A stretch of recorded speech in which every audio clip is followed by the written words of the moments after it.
Middle east में इस समय हालात बेहद तनावपूर्ण बने हुए हैं। ईरान और इजराइल के बीच बढ़ते टकराव ने पूरी दुनिया को दो अलग अलग हिस्सों में बांट दिया है।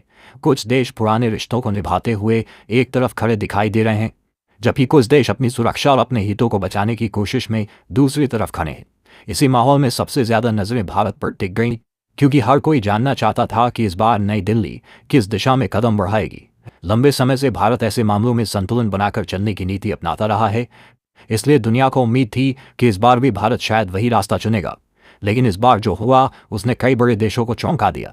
भारत ने बहुत सोच समझकर एक ऐसी चाल चली जिसने पूरी कूटनीतिक तस्वीर को बदल कर रख दिया। जब ईरान और इजराइल के बीच तनाव अचानक बहुत ज्यादा बढ़ गया, तब दुनिया के कई बड़े देशों ने खोलकर अपनी राय देना शुरू कर दिया। रूस ने पुराने रिश्तों का हवाला देते हुए ईरान के पक्ष में झुकाव दिखाया। वहीं चीन ने भी इस मौके पर इजराइल की कार्रवाई पर सवाल उठाते हुए बयान दिए।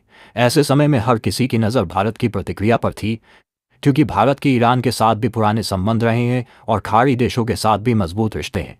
लोगों को लग रहा था कि भारत शायद किसी एक पक्ष का नाम लेकर बयान देगा, लेकिन जब भारत के विदेश मंत्रालय की तरफ से बयान आया तो उसमें ईरान का नाम तक नहीं लिया गया।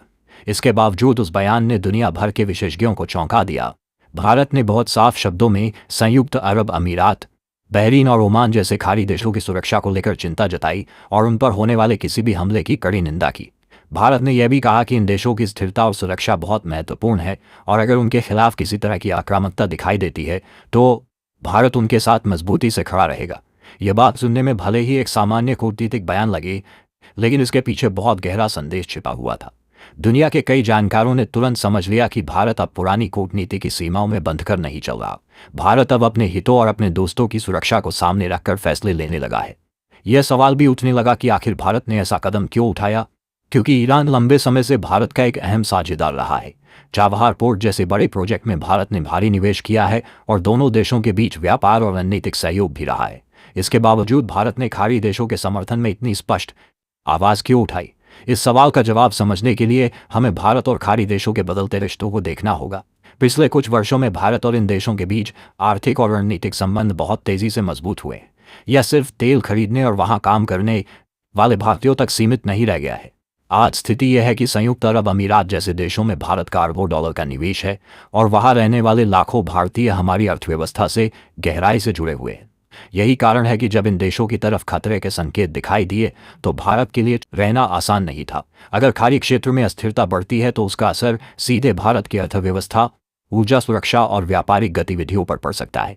इसलिए भारत ने बहुत सावधानी से एक ऐसी नीति अपनाई जिसमें उसने किसी को सीधे निशाना भी नहीं बनाया और अपने दोस्तों के साथ मजबूती से खड़ा भी हो गया। भारत की इस रणनीति को समझने के लिए हमें थोड़ा और पीछे जाकर हालात को देखना होगा। पिछले कुछ सालों में भारत और खाड़ी देशों के बीच रिश्ते बहुत तेजी से मजबूत हुए हैं। कभी ऐसा समय था जब ये संबंध सिर्फ तेल खरीदने और वहां काम करने वाले भारतीय मजदूरों तक सीमित माने जाते थे, लेकिन अब तस्वीर पूरी तरह बदल चुकी है। आज संयुक्त अरब अमीरात, बहरीन और ओमान जैसे देश भारत के सबसे महत्वपूर्ण आर्थिक साझेदार बन चुके हैं। इन देशों में भारत का भारी निवेश है और लाखों भारतीय वहां काम करते हुए अपने परिवारों और देश की अर्थव्यवस्था को सहारा दे रहे हैं। इसलिए जब इस इलाके में तनाव बढ़ता है तो उसका असर सीधे भारत के घर घर तक पहुंच सकता है। यही वजह है कि भारत ने इस बार बहुत सोच समझकर कदम उठाया। अगर भारत खुलकर ईरान की आलोचना करता तो हमारे पुराने प्रोजेक्ट और संबंध खतरे में पड़ सकते थे। दूसरी तरफ अगर भारत ईरान के समर्थन में खड़ा होता तो खाड़ी देशों के साथ बना विश्वास टूट सकता था। इसलिए भारत ने बहुत संतुलित रास्ता चुना। उसने सिद्धांतों और सुरक्षा की बात करते हुए उन देशों के साथ खड़े होने का संदेश दिया जिनकी स्थिरता भारत के लिए बेहद जरूरी है।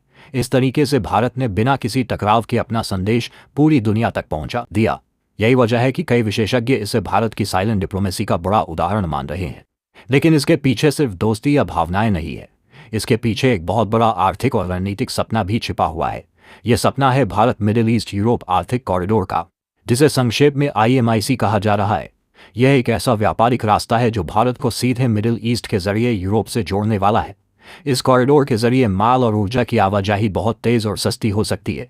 यह रास्ता संयुक्त अरब अमीरात, सऊदी अरब और इजराइल जैसे देशों से होकर गुजरने वाला है।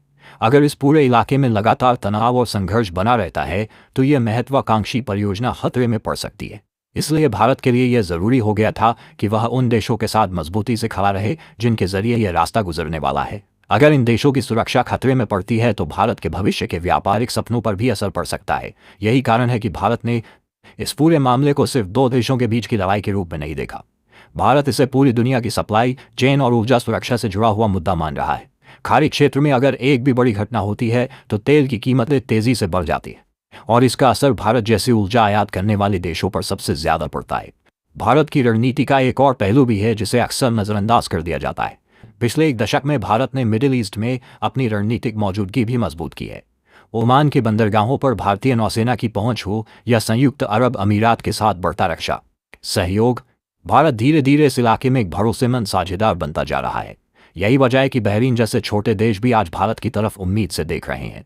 उन्हें भरोसा है कि अगर इस क्षेत्र में संकट बढ़ता है तो भारत सिर्फ बयान देने तक सीमित नहीं रहेगा, बल्कि अपने दोस्तों के साथ मजबूती से खड़ा भी होगा। दुनिया के कई बड़े देश इस समय अपनी अपनी राजनीति और ताकत की लड़ाई में उलझे हुए हैं। रूस को उम्मीद थी कि भारत उसके साथ खड़ा दिखाई देगा, वहीं अमेरिका को लगता था कि भारत उसकी नीति का समर्थन करेगा। लेकिन भारत ने एक बार फिर यह दिखा दिया कि उसकी विदेश नीति किसी दबाव में नहीं चलती। भारत ने अपना रास्ता खुद चुना है और यह रास्ता सीधे भारत के हितों और सुरक्षा से जुड़ा हुआ है। यही कारण है कि आज दुनिया भारत के हर कदम को बहुत ध्यान से देख रही है और समझने की कोशिश कर रही है कि नई दिल्ली की अगली चाल क्या हो सकती है। अब सबसे बड़ा सवाल यही है कि आगे क्या होगा। भारत ने इस पूरे मामले में बहुत सोच समझकर कदम उठाया है और यह साफ कर दिया है कि वह अपने हितों और अपने दोस्तों की सुरक्षा को सबसे ऊपर रखेगा। ईरान भी जानता है कि भारत उसके लिए जरूरी है, इसीलिए वह इस स्थिति को बहुत सावधानी से देख रहा है। दूसरी तरफ यूएई, बहरीन और ओमान जैसे देश अब भारत को एक भरोसेमंद साथी के रूप में देख रहे हैं। आने वाले समय में मिडिल ईस्ट की राजनीति किस दिशा में जाएगी यह भी साफ नहीं है, इस साथी के रूप में देख रहे हैं।